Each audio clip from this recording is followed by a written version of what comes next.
Dans cette nouvelle vidéo, nous allons créer une série à partir de différents fichiers CSV existants sur notre PC. Donc deux cas de figure peuvent se présenter, donc avec un fichier qui possède qu'une seule colonne ou un fichier qui possède plusieurs colonnes. Donc tout d'abord nous allons prendre un fichier qui ne possède qu'une seule colonne, donc c'est le fichier série 1 colonne où il y a juste dedans moustique, mouche, cafard, bourdon, chenille, donc un fichier avec uniquement 5 lignes. Donc nous allons importer ce fichier, donc la commande c'est panda.read, donc là on peut faire tabulation pour voir ce que nous propose Panda, donc vous voyez, vous pouvez importer différents types de fichiers, Excel, HTML, JSON, etc., même du SQL, table. Donc là, ce qui nous intéresse, c'est un fichier CSV. Donc nous allons importer le fichier qui s'appelle série 1 colonne.csv. Nous allons lui passer également en paramètre header égale none. Donc ça lui indique que la première ligne de notre fichier ne contient pas d'entête, ce qui est le cas. Et également, nous lui indiquons squeeze égale through. Donc ça indique que le fichier ne comporte qu'une seule colonne, et donc on va créer directement un fichier, un fichier series. Donc on regarde si l'importation s'est bien déroulée. Donc l'importation s'est bien déroulée, mais par contre on ne sait pas quel est le type d'objet qui a été créé avec notre commande read CSV, parce qu'il n'y a aucune indication qui s'affiche. Donc pour ce faire, nous allons taper type, le nom de notre objet S1, et voir ce que nous raconte Panda. Et donc Panda nous dit bien que c'est l'objet créé S1 et bien une série. Donc là, tout va bien. Après, nous allons essayer de créer une série avec le même fichier, mais en lui spécifiant la colonne d'index. Donc on reprend notre ligne de départ et on va lui spécifier de prendre la première colonne, donc la colonne 0 comme index. Donc on va voir comment va se comporter notre commande. Voilà, donc l'import s'est correctement déroulé. Et qu'est-ce que nous avons dans F1? Donc là nous avons S1, il nous raconte empty data frame, colonne vide, index, moustique, mouche, cafard, bourdon, chenille. Donc là, l'index a priori c'est correct, mais empty data frame c'est un peu bizarre. Donc on tape pour savoir quel est le type de l'objet importé, et donc là on voit, ah mince, c'est un data frame, c'est pas ce qu'on voulait, on voulait nous une série. Donc nous reprenons notre ligne d'importation, et en fait au lieu de taper index call égale 0, on va spécifier false. Hop, et on reprend pour voir le résultat. Voilà, donc là il a bien été importé, il n'a pas pris en compte la colonne index, et nous avons bien a priori un objet de type série en retour. Voilà, tout va bien, c'est ce que nous voulions. Donc maintenant nous allons compliquer un peu l'exemple, on va essayer d'importer un fichier avec deux colonnes. Donc nous allons prendre un fichier donc qui a toujours 5 lignes, et sur chaque ligne il y a les valeurs A, B, C, D, E et quelques chiffres. Donc nous allons importer donc notre fichier S1. Alors notre commande habituelle, read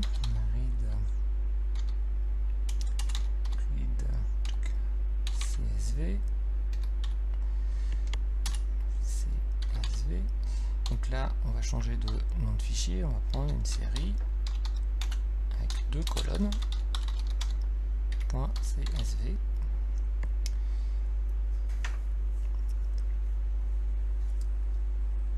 Et cette fois-ci, nous allons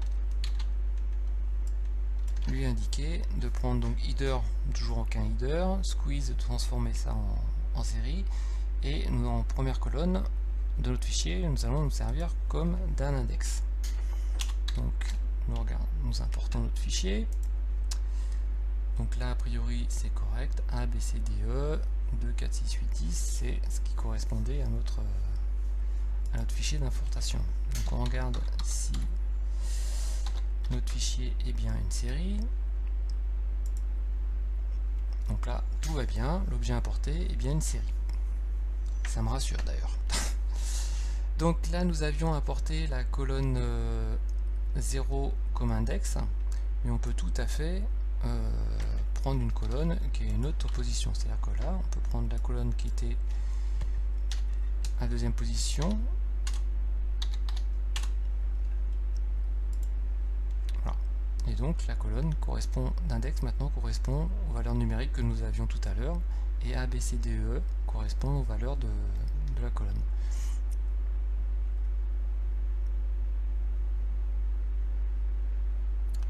Donc ensuite on peut compliquer l'exemple. Maintenant nous allons importer un fichier avec 3 colonnes.